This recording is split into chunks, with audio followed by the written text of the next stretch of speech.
जय हिंद साथियों। हिंदी साहित्य के 5000 महत्वपूर्ण प्रश्नोत्तरी सीरीज में आप सभी का स्वागत है। अब तक हम आदिकाल से संबंधित 60 महत्वपूर्ण प्रश्नों के बारे में चर्चा कर चुके हैं। आइए शुरुआत करते हैं आज की वीडियो की।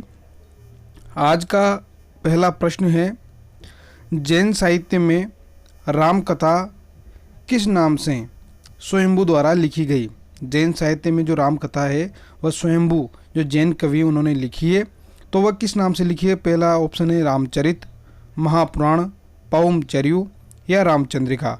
तो इसका सही आंसर है पौमचर्यु। पौमचर्यु नाम से राम कथा या राम भगवान के चरित्र का विस्तार से वर्णन किया है स्वयंभू ने। स्वयंभू जो है वह 8वीं सदी के आसपास विद्यमान थे, 8वीं सदी के आसपास विद्यमान कवि थे। और इनकी खास बात यह है कि ये जैन परंपरा के प्रथम कवि माने जाते हैं। जैन परंपरा के प्रथम कवि कौन माने जाते हैं? स्वयंभू जैन परंपरा के प्रथम कवि माने जाते हैं। अगले प्रश्न की बात करें तो ढोला मारूरा दूहा के रचयिता कौन है? ढोला मारूरा दूहा के रचयिता कौन है? ऑप्शन है स्वयंभू, राम सिंह, कुशल प्रकाश या कुशल लाभ कल्लोल। तो इसका सही आंसर है कुशल लाभ या कल्लोल ढोला मारूरा दूहा के रचयिता हैं। अगले प्रश्न की ओर बढ़ते हैं। अगला प्रश्न है, विद्यापति किस नरेश के दरबारी कवि थे? ऑप्शन है राजा जयसिंह, राजा शिव सिंह, राजा हिम्मत सिंह या राजा भानु प्रताप सिंह। तो उसका सही आंसर है राजा शिव सिंह। विद्यापति राजा शिव सिंह जो कि तिरहुत के राजा थे। कहाँ के? तिरहुत के राजा थे, उनके दरबारी कवि थे। और राजा शिव सिंह के अतिरिक्त राजा कीर्ति सिंह के भी ये दरबारी कवि रहे हैं। कौन? विद्यापति। अगले प्रश्न की बात करें तो बीसल देव रासों में कुल कितने छंद हैं? ऑप्शन है 100, 120, 128 या 140।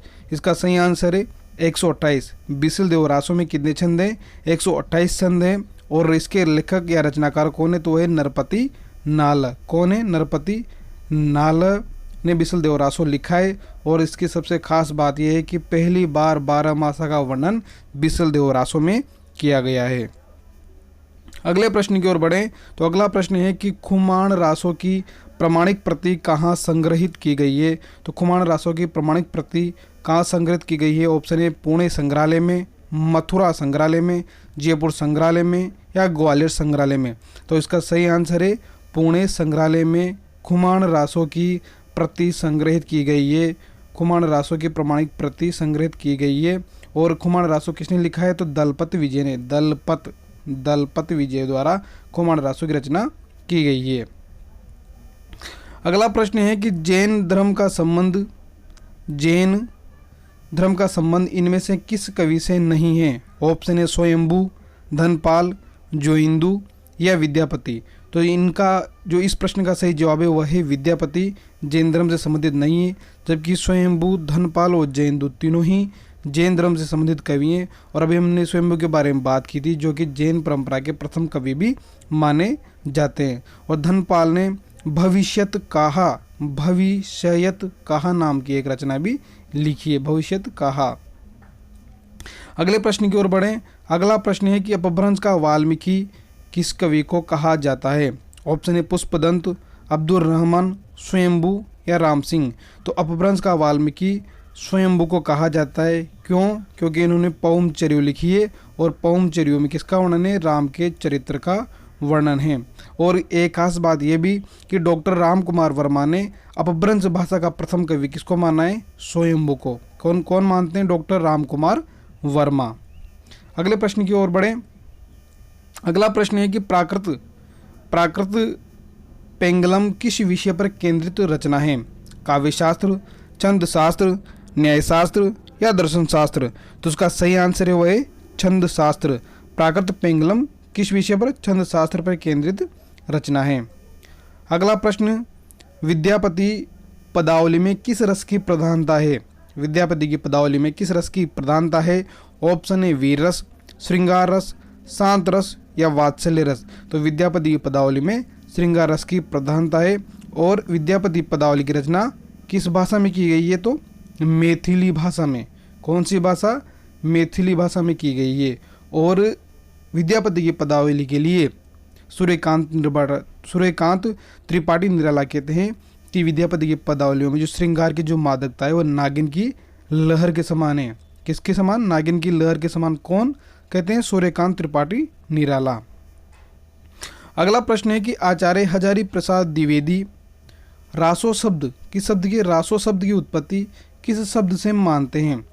तो ऑप्शन है रसायन से, रासक से, रास से या रसिक से। तो रासो शब्द की उत्पत्ति आचार्य हजारी प्रसाद द्विवेदी रासक शब्द से मानते हैं। रासक से हजारी प्रसाद द्विवेदी जी रासो शब्द की उत्पत्ति मानते हैं। और रसायन से कौन मानते हैं? आचार्य शुक्ल रसायन शब्द से मानते हैं। जबकि रास शब्द से नंद दुलारे वाजपेयी रास शब्द से रासो शब्द की उत्पत्ति को मानते हैं। अगला प्रश्न है कि विद्यापति विभिन्न भाषाओं के जानकार थे। उन्हें संस्कृत, प्राकृत, अपभ्रंश, मैथिली आदि भाषाओं का ज्ञान था। विद्यापति ने अपनी रचना पदावली किन भाषाओं में लिखी थी? अपनी रचना जो पदावली थी वह किन भाषाओं में लिखी थी? ऑप्शन है आवहट संस्कृत में, ब्रजबुली मैथिली में, प्राकृत अपभ्रंश में, खड़ी बोली या ब्रज भाषा में। तो ब्रजबुली या मैथिली में उन्होंने पदावली की रचना की थी। किन्होंने? विद्यापति ने। अगला प्रश्न, विद्यापति के वर्ण्य विषय से संबंधित कौन सा कथन असत्य है? पहला ऑप्शन है विद्यापति ने आलंबन की मुद्राओं, चेष्टाओं, क्रियाओं आदि का अभूतपूर्व वर्णन किया है। जी, यह कथन बिल्कुल सही है कि विद्यापति ने आलंबन की मुद्राओं, चेष्टाओं और क्रियाओं आदि का अभूतपूर्व वर्णन किया है। दूसरा, सूरदास की तरह विद्यापति ने राधा कृष्ण के प्रेम को आध्यात्मिक रखा है? नहीं, इन्होंने विद्यापति का जो राधा कृष्ण के प्रेम थे इन्होंने आध्यात्मिक नहीं रखा। यह असत्य कथन है। नायिकाओं के रूप सौंदर्य, नक्शिक सौंदर्य आदि के माध्यम से विद्यापति ने विषय को उद्दीपन बना दिया, यह सही है। और विद्यापति ने पदावली में मैथिली भाषा का प्रयोग किया है, ये बात भी बिल्कुल सही है। अर्थात इसके तीन ऑप्शन सही है, बल्कि सूरदास वाला असत्य। तो ये इसका जवाब हो जाएगा। अगले प्रश्न की बात करें तो आदिकालीन किस रचना में तिरहुत के शासक की प्रशंसा का वर्णन किया गया है? ऑप्शन है प्रमाल रासों में, खुमान रासों में, पदावली में या कीर्तिलता में। तो तिरहुत के शासक की प्रशंसा का वर्णन कीर्तिलता में किया गया है, जो कि विद्यापति द्वारा लिखी गई रचना है। विद्यापति द्वारा। और इसकी भाषा कौन सी है? कई बार पूछ जाती है। इसकी भाषा है अवहट भाषा में कीर्तिलता लिखी गई है। अगला प्रश्न, निम्नलिखित कृतियों और उनके कृतिकारों के संबंध में असत्य कथन कौन सा है? यानी कि कौन सा सही सुमिलित नहीं है? तो पहला है कुमारचर्यु विजयसेन सूरि, यह सही सुमिलित है। कुमारचर्यु विजयसेन सूरि ने लिखी है। गाथा सप्तशती के लेखक जो है वो हाल कवि, ये भी सही है।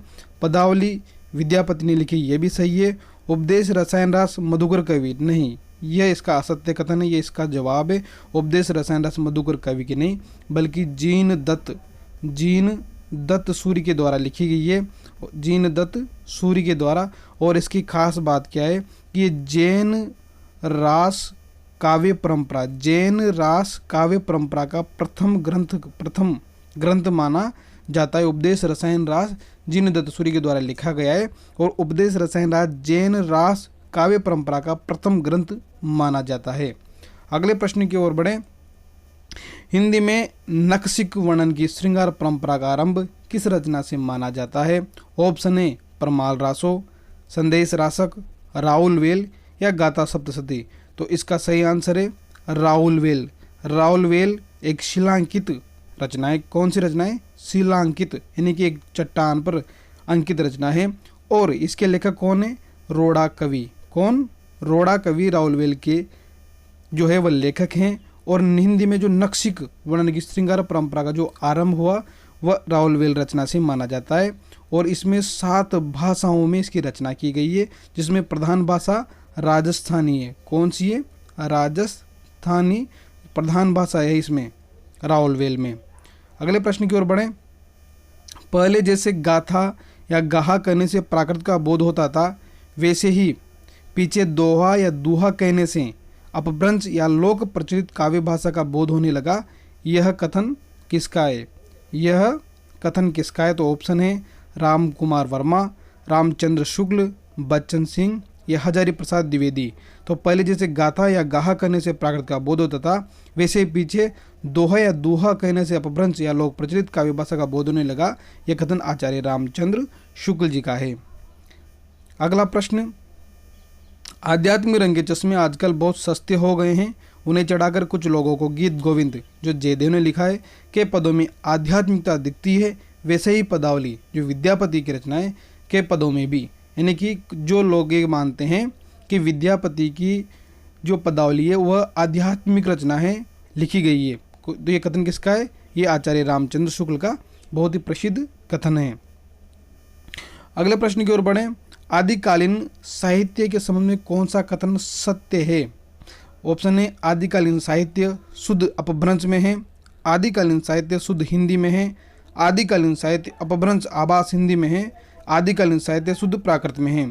तो इसका सही आंसर है आदिकालीन साहित्य अपभ्रंश आभास हिंदी में है। अपभ्रंश आभास हिंदी का मतलब है प्राकृत की रूढ़ियों से बद्ध हिंदी, प्राकृत भाषा से बद्ध, प्राकृत भाषा की जो रूढ़ियां हैं उन्हें से बद्ध हिंदी को क्या कहते हैं? अपभ्रंश आभास हिंदी कहते हैं। ये इसका सही आंसर है।